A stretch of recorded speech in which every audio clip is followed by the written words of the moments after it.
Opa, olá povo do YouTube, tudo bem com vocês? Gente, nesse vídeo eu vou estar explicando a história do átomo na química, certo?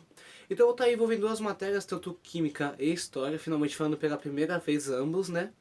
Mas assim, gente, eu vou estar explicando todos os modelos atômicos, tudo certinho para vocês entenderem como é que funciona e acaba caindo questões sobre, e nós temos que entender como é que funciona cada, certo? E bom, pessoas, sem muitas enrolações, vamos ao vídeo.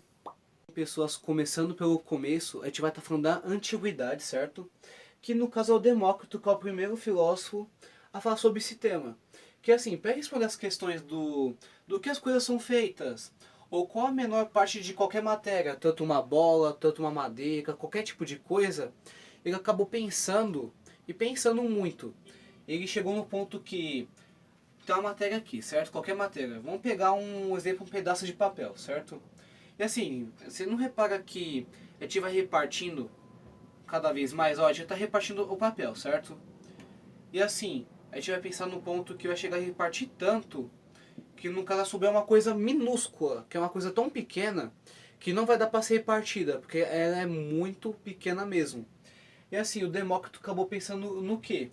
Essa coisa muito pequena a gente vai chamar de átomo, que no caso da palavra átomo, ela se divide em duas, certo?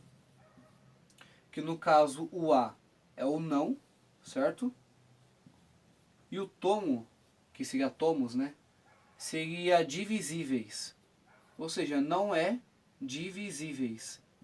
Então aí que começou todo o conceito de um átomo na história da humanidade. Porque pensou assim, porque assim, para uma coisa ser feita, ela tem que ser feita de uma coisa menor, que junta com outra coisa menor, assim por diante. Até se tornar aquela coisa gigante ou grande, tá? E qual a menor parte da matéria?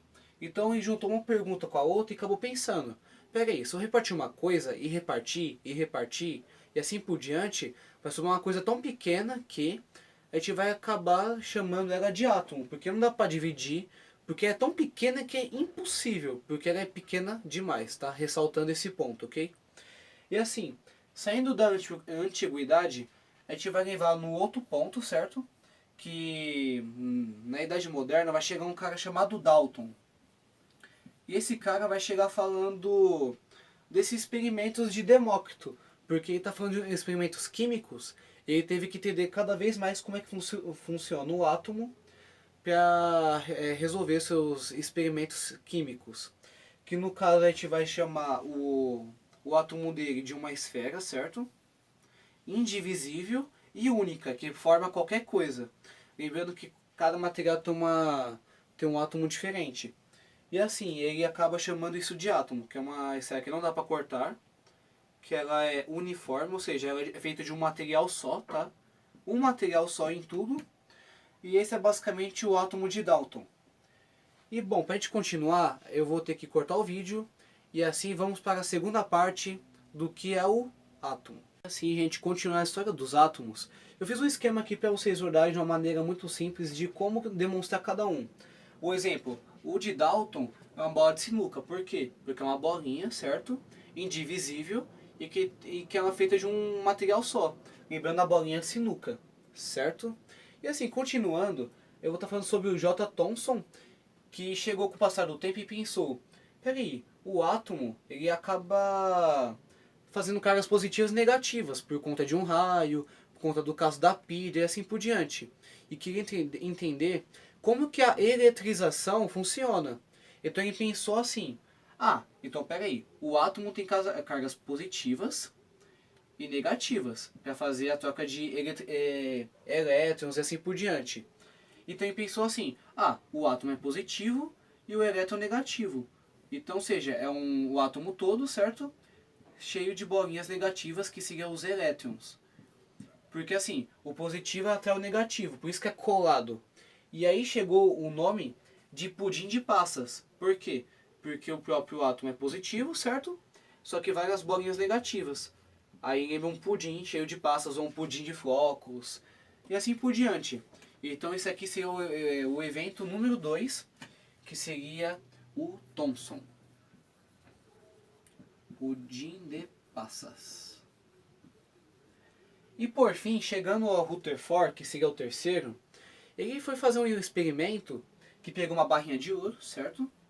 E uma barrinha maior que seria uma placa de metal atrás, certo? Aí ele chegou no ponto que pegou uma máquina de soltar vários feixes de luz radioativos para fazer uns experimentos. E começou a tirar várias vezes na barrinha de ouro. Só que ele reparou que as marcas ficaram poucas aqui e a maioria tudo aqui atrás. Outras nem chegaram a bater, bateram fora, uma aqui, outra aqui, e assim por diante. Então ele reparou que, não, pera aí, como que um feixe de luz pode ter passado, sendo que o átomo na teoria seria indivisível?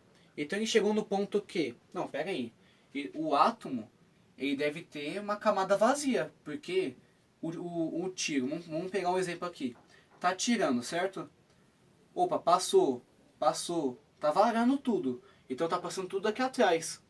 E poucos pegam no núcleo, porque o núcleo, no caso, seria a cargas positivas e neutras, então acaba parando nele, por isso que deixou marcado aqui. Então acabou começando a criar o modelo dele, como já disse, o núcleo, que seria positivo e neutro, certo? Vou botar 2 pontos para neutro. E ao redor tem as cargas negativas, por conta do próprio Thomson, está falando da eletrização, que no caso seria os elétrons. Então aqui se tornou o começo no caso de Rutherford, que seria o átomo dele. Que seria, no caso, o centro positivo e neutro, e aqui negativo. Mas por que neutro aqui? Porque assim, você não concorda comigo que positivo e negativo se atrai? Então no caso do neutro ele acaba equilibrando e acaba não colar entre aspas, certo?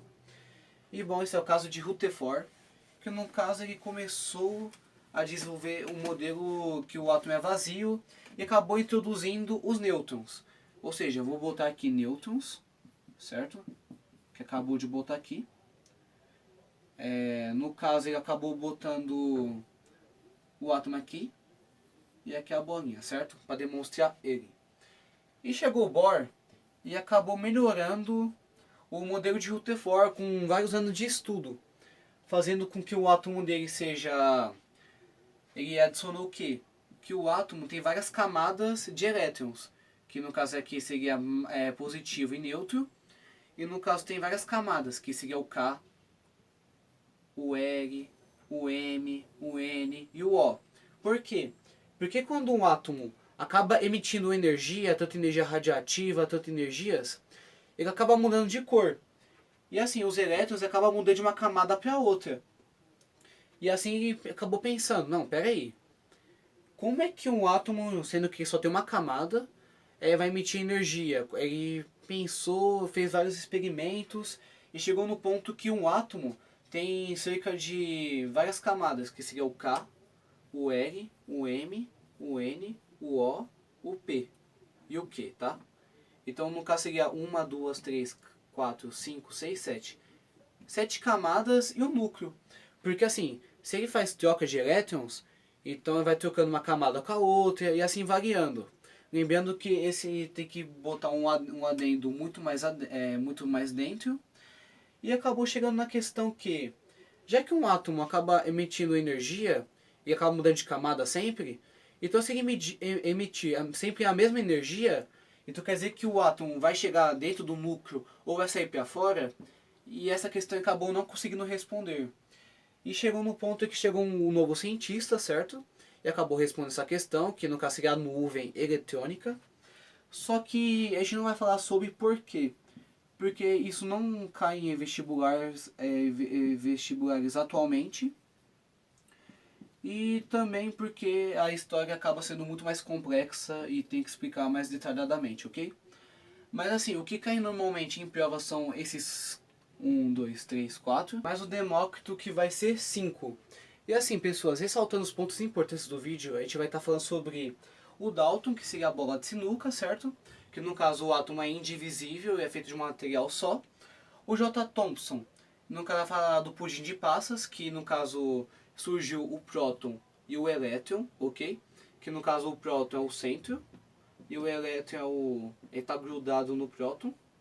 E bom, o Rutherford acabou falando do nêutron e acabou falando falando do modelo que tem a camada vazia nos átomos, certo? Que seria os prótons e os nêutrons aqui e o elétron fora, ok? Que no caso seria vários elétrons aqui. E o Bohr acabou aprimorando, que no caso vai continuar prótons e nêutrons aqui, só que é várias camadas de elétrons, ok? E bom pessoas, esses foram basicamente todos os temas. Lembrando que a nuvem eletrônica acaba não caindo tanto assim. E o próprio exercício acaba explicando um pouco do que é, ok? E assim, gente, eu estou muito feliz que vocês tenham visto o meu vídeo. Eu estou muito grato mesmo pela essa oportunidade.